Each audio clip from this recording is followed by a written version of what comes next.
This is the Guild of Geeks on WMLU 91.3 FM, the music of Longwood University in Farmville, Virginia. Alright, now is the segment that we like to call highlights. These are games that are either a little bit more fleshed out, early access, alpha, beta, or even we've played them for a little bit, seen a bunch of trailers, and we're just really excited about it, or we have something crazy to say about it. So, that is what you can look forward to in this segment. Let's start it off with something amazing. How about the mighty quest for epic loot? And if this title doesn't sell the game, I'm sure Christopher Walken can. And I thank you, Hotshot, because this game is the game to play for your fingers.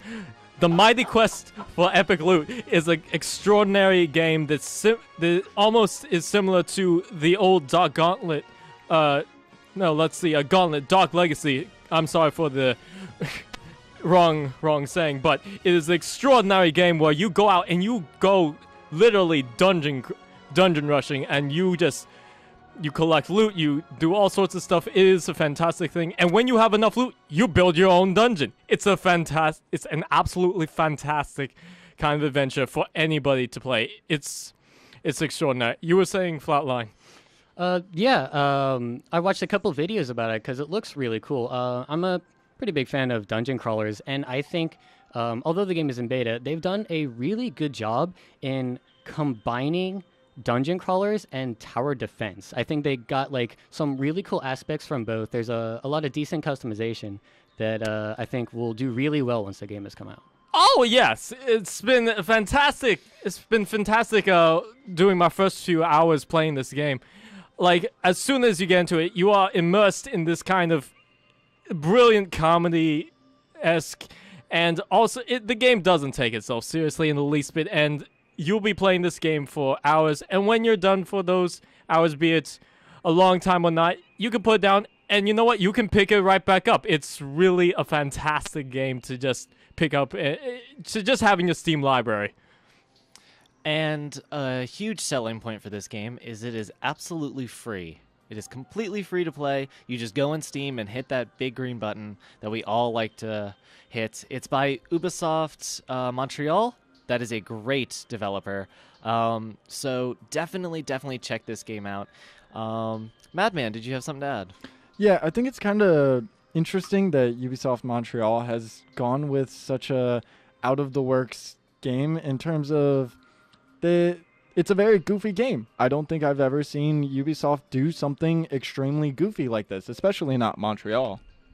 And the goofiness doesn't just go from the storytelling. A lot of the times... Continue, yes. Christopher, in that voice, tell me about this goofiness. Oh no, now I'm going to get into serious if you really want me to talk. But seriously, folks, the comedy. Honestly, as I was playing the game, you pick from 4 characters.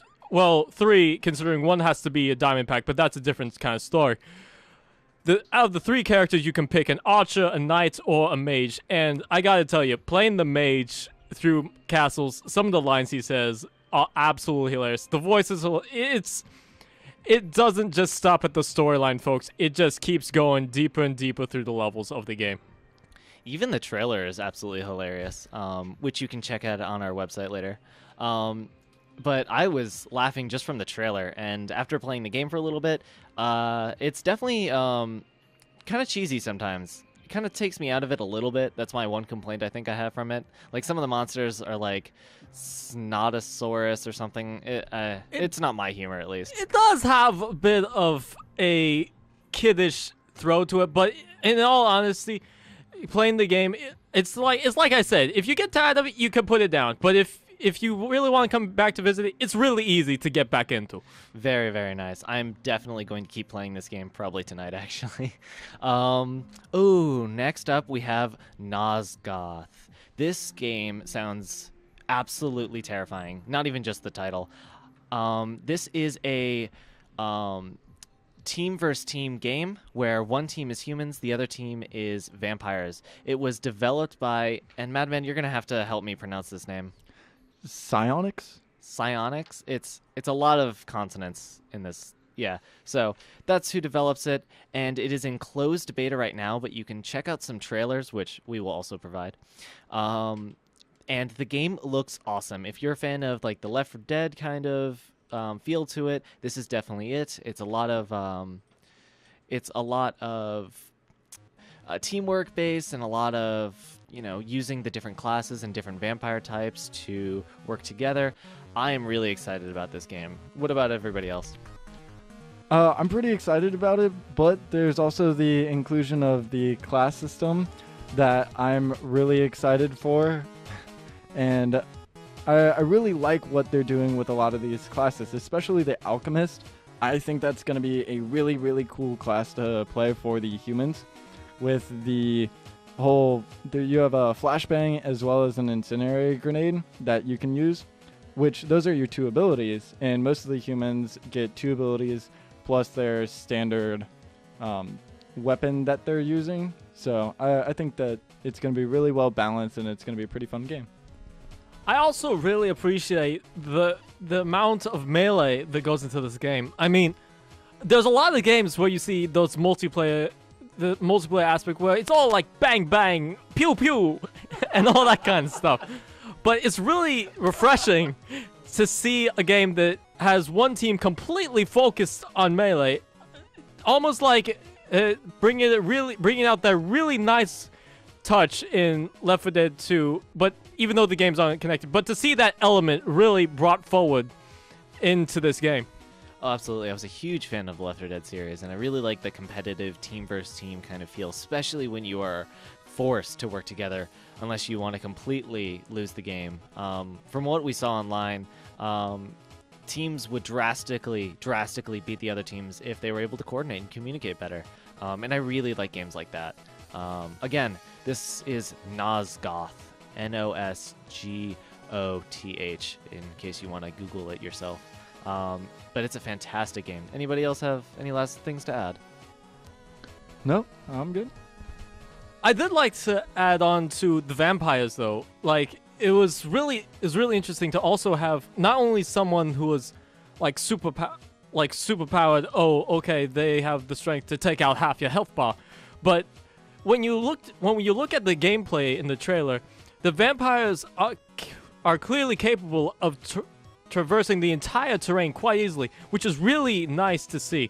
It's not just something where they can flaunt a few DPS hard hitters, but they can really use their strength and integrate it into the character themselves. Now, can all of the vampires, do they all have good mobility? Are they all fast? From the video that I watched, I only saw one of the vampires, and he had like a crazy long cool jump, but I'm not sure about the other ones. Well, there are 2 others. One is kind of your tank-esque character, but he does have a really nice charge where he runs in a straight line, is able to separate the humans. And then there is another class which sounds absolutely horrifying. It pretty much looks like a giant bat, and it's able to actually fly and swoop down and grab people and attack people from out of nowhere. So, absolutely, there's a lot of mobility on the vampire side, which, like Christopher Walken on Sunshine, noted, is going to add a lot of diversity to the game. It still gets me every time. That's right. It's not only Christopher Walken, you crazy little guy. It's Walken on Sunshine. Off the record, I think you're actually really good at this Christopher Walken thing. But we have to move on. Next. I won't even introduce it because I'm so excited. I have to go into the corner. Flatline, please. Okay, Albion Online. I actually just learned about this game today, but it is something we, the Guild of Geeks, are super interested in. This game, developed by Sandbox Interactive, is currently in closed alpha, invite only, and this game looks amazing. So what the game is about is you create a character. It's like an MMO type of game, and there is a classless system. Now, people that have played Elder Scrolls will kind of know how that goes, where you can kind of pick and choose how you want to play your character depending on what you use. You can equip different kinds of, say, armor, like you can wear a full plate and be your very tanky warrior-esque kind of character, or you could wear cloth and be more like a mage. This game is looking great. From the videos that I did see, it will be based a lot around, I don't want to say strategy, but a lot of pre-planning, because you will get to not only go out and go around the world and find weapons, fight other people, but you will get to make your own towns and defend yourself. And you can work with other players if you're friends, or just fight everyone if you want to be a loner. So it's looking like a great game so far. Now, you say can work together, but from what I saw, it was not mandatory, obviously, but really, really highly suggested, because some of the buildings in your town could take really, really long unless you have, 6 people working on it. And I really, really like that aspect, because it kind of takes away from the whole, Lone Ranger, shoot 'em up kind of MMOs that I've played before, and it really just brings it into more of a community base, which you can see when you're building a town with your friends. I think that's an amazing, amazing thing to have in a game. Yeah, you're right. It really does not necessarily 100% enforce teamwork, but it makes it a pretty highly recommended path if you want to make it pretty far in the game, which I think is a pretty cool idea. I'm going to go out and say that it's like Nosgoth or Left 4 Dead in its teamwork aspect. It's pretty much almost impossible to do by yourself, so teamwork's highly, highly encouraged. Now, another thing that I really like about Albion Online is their hardcore death system. Whenever you go outside of your town, and I'm not sure about the rules inside of the town, but whenever you go out and you die, everything on you is dropped and lost. And so whoever killed you has free reign over that loot as to if they take it or walk away. Maybe they sell it to you back for more gold than it's worth. It's very, very hardcore in that term. And regrettably, it also reminds me a little smidge of RuneScape. Yeah, I said regrettably for a reason. But it's also good to see that this takes back to the really hardcore, you lose everything when your dead body is found. Yeah, it's something that we haven't seen as a standard, I think, as Flatline said earlier today to me. In his experience, a lot of MMOs used to have this, but it's something that we definitely haven't seen in a very, very long time. Yeah, it's, I guess most people nowadays consider it hardcore. To people who have been MMO gamers for a very long time, like myself, that was sort of a thing. That was just the way PvP worked. When you died, you lost your stuff. The person that killed you could take it. Now, I do have a question. When you die, all your stuff is dropped. If you get back to your body, can you pick up your stuff again, or will it disappear after a minute? Does anyone know how that works? I believe that if you get there within a certain amount of time, you might be able to pick up your stuff, assuming that everybody hasn't taken everything anyways.